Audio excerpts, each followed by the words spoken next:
ZPHS boys school. మా స్కూల్కి ఇక్కడ బురదున్నది, రోడ్డు లేదు సార్. రోడ్ అయిపోయింది సార్.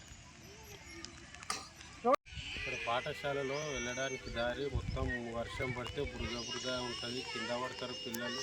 ఆడికి వెళ్ళి దాకా రహదారి ఉంది.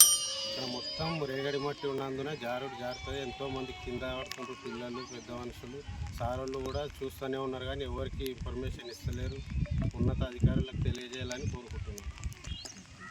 చిన్న పిల్లలు ఉంటారు. బాలుర ఉన్నత పాఠశాల ఇది కోడంగల్లో ఉన్నది.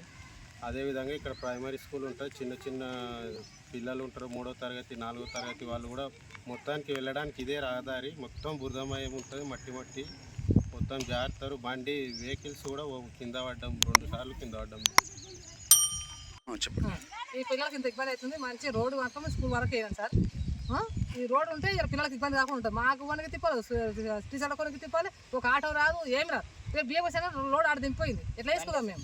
స్కూల్కి బియ్యం తోడు వస్తాయా? 20 కింటలు వచ్చినాయి. ఆ రోడ్డు మీద దింపిపోయిండు. అందుకొరకే ఈ రోడ్ మాత్రం వేసేయండి. సైకిల్ మీద తిప్పుతున్నారు.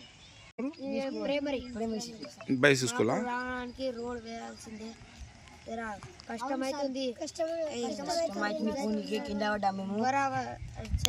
ఇలా పోతుంటే పైనకి వస్తుంది. అంతా బురద అంటుంది. అంటుంది. మాకు రోడ్ రోడ్ కావాల్సిందే.